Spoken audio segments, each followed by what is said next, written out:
Assalamualaikum dan salam syarikat sayang, bersama saya Al-Fairis Jumurin. Tumpuan berita, sektor tenaga boleh diperbaharui akan terus melaksanakan pelbagai inisiatif yang akan menyediakan peluang penyertaan kepada perniagaan tempatan di Sarawak. Dalam hal ini, Premier Sarawak Datuk Patinggi Tan Sri Dr. Abang Abdul Rahman Zohari Tun Datuk Abang Openg memuji Sarawak Energy kerana secara proaktif menyediakan pelbagai bentuk sokongan untuk membantu perniagaan tempatan terlibat dalam projek organisasi. Ladies and gentlemen, to fulfill this, the renewable energy sector will continue to implement various initiatives which will provide local businesses with participation opportunities. I would like also to applaud Sarawak Energy for proactively providing various forms of support to assist local businesses to be involved in the organization's project. This is something I hope other players will emulate from Sarawak Energy.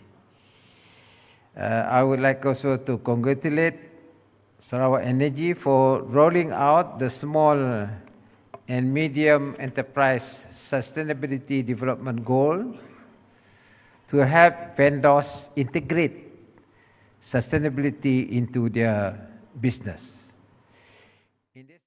Beliau berucap demikian semasa menyempurnakan Majlis Anugerah Vendor Sarawak Energy Berhad SEB 2021 di Kuching pada Rabu yang turut dihadiri Menteri Utiliti dan Telekomunikasi Sarawak Datuk Julaihi Narawi. Katanya di bawah strategi pembangunan pasca COVID-19, sektor tenaga boleh diperbaharui telah dipertanggungjawabkan untuk mengekalkan sekurang-kurangnya 60% campuran kapasiti tenaga boleh diperbaharui. Sebanyak 11 vendor telah diiktiraf di atas kecemerlangan memberikan kontrak perkhidmatan sepanjang 2021 pada majlis tersebut. Anugerah itu bertujuan mengiktiraf vendor tempatan dan antarabangsa yang cemerlang sambil mengukuhkan mekanisme pengurusan prestasi vendor dan memupuk hubungan yang lebih rapat dengan vendor. Pada tahun ini, penerima bagi kategori anugerah karya terbaik telah dirangkul oleh OD Enterprise dan Mega Electrical Engineering Services di atas kualiti kerja dan penyampaian perkhidmatan yang cemerlang. Dalam perkembangan lain, Datuk Julaihi Narawi telah menyempurnakan Majlis Perasmian Pejabat Baharu Jabatan Bekalan Air Luar Bandar JBAP bahagian Betong pada Selasa. Berucap pada majlis tersebut, Datuk Julaihi berkata pejabat baharu itu akan memberikan kemudahan yang lebih selesa dan kondusif untuk menjalankan tugas harian. Dan hari ini kita sama-sama menyaksikan hari yang bersejarah bagi JBAP bahagian Betong.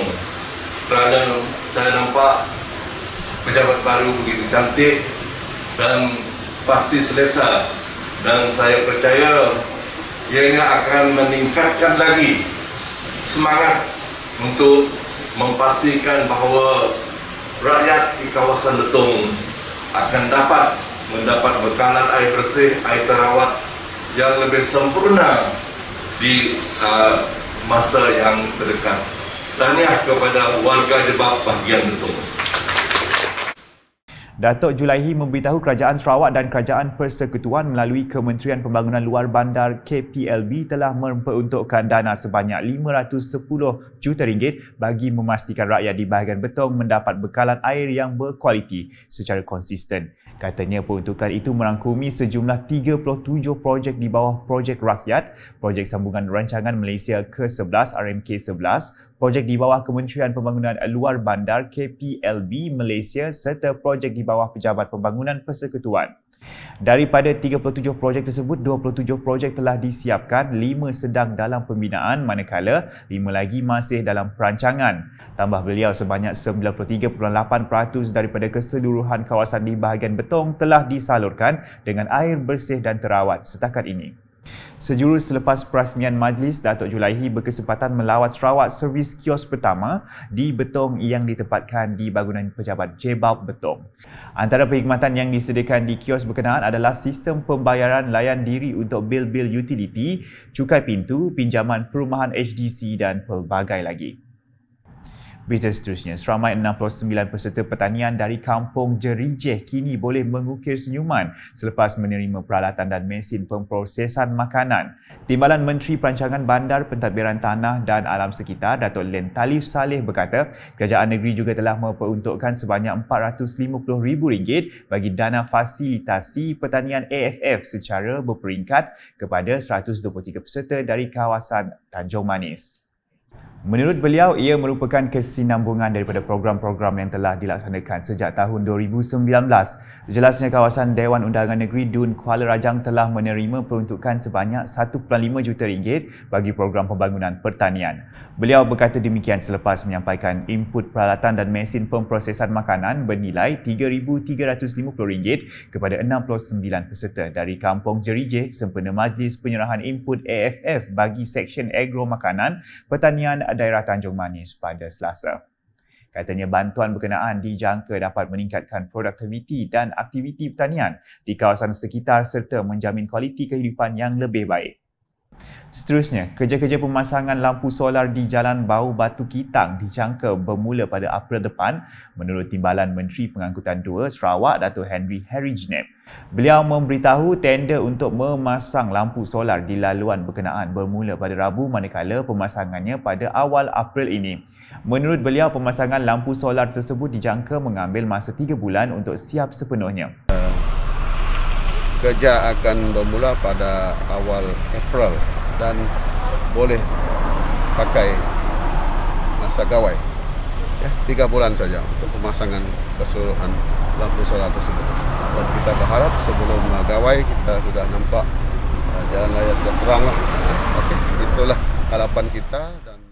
Bercakap semasa melakukan lawatan tapak pemasangan lampu solar di Simpang Pekan Siniawan, Jalan Bau Batu Kitang pada Selasa, Ahli Dewan Undangan Negeri Adun Tasik Biru itu menambah apabila siap kelak kemudahan itu akan memberi keselesaan kepada para pengguna. Malah katanya ia juga akan meningkatkan keselamatan pengguna yang sering berulang-alik dari Bau ke Kuching melalui jalan tersebut. Keputusan menggunakan lampu solar di laluan tersebut adalah untuk langkah penggunaan yang sementara kerana jalan tersebut akan dibina dengan 4 laluan. Keperkembangan berikut. Muzium Sarawak yang baru dikenali sebagai Muzium Budaya Borneo akan membantu merancangkan semula sektor pelancongan di negeri ini. Bangunan tersebut akan dirasmikan oleh Tuan Yang Terutama TYT Yang di-Pertuan Negeri Sarawak, Tun Pihin Sri Abdul Taib Mahmud pada Jumaat. Muzium 5 tingkat tersebut diiktiraf sebagai muzium terbesar di Malaysia dan kedua terbesar di Asia Tenggara yang bakal menjadi mercu tanda baharu di negeri ini. Tinjauan wartawan Unit Komunikasi Awam Sarawak UKAS mendapati rata-rata orang awam menyatakan rasa teruja terhadap pembukaan muzium tersebut. Menurut Azim Ahmad, pembukaan muzium tersebut akan memberikan impak positif kepada negeri Sarawak terutamanya dari sudut ekonomi. Pembinaan fasiliti mega seperti ini boleh memberi impak terutamanya dalam sektor pelancongan di mana ia boleh membantu untuk mempromosi dan mempamerkan kepelbagaian budaya etnik serta sejarah-sejarah di dalam Sarawak kepada pelancong ataupun pengunjung.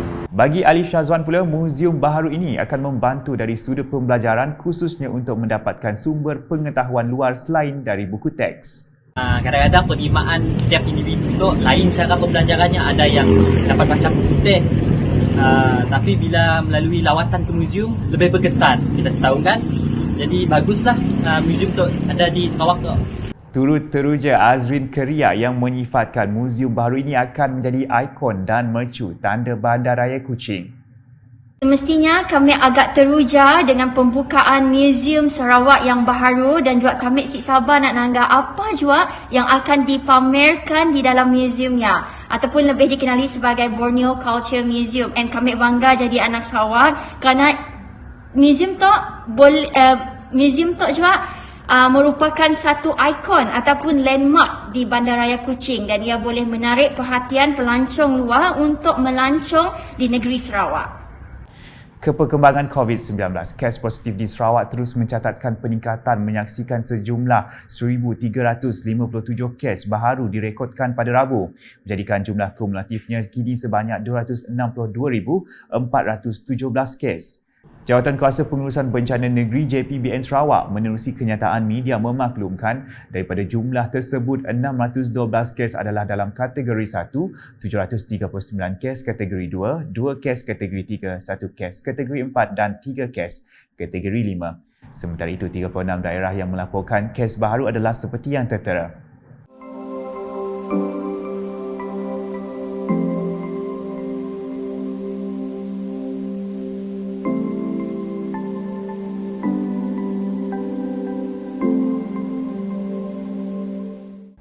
Dalam kenyataan media yang sama, JPBN Sarawak turut memaklumkan satu kematian baharu dicatatkan pada 27 Februari di Kapit melibatkan seorang lelaki berumur 79 tahun. Sekian edisi Tengah Hari bersama saya Alfairez Jemurin. Berita lebih lanjut boleh didapati di semua platform media sosial UKAS termasuk portal ukas.sarawak.gov.my dan UKAS Channel di YouTube. Salam UKAS.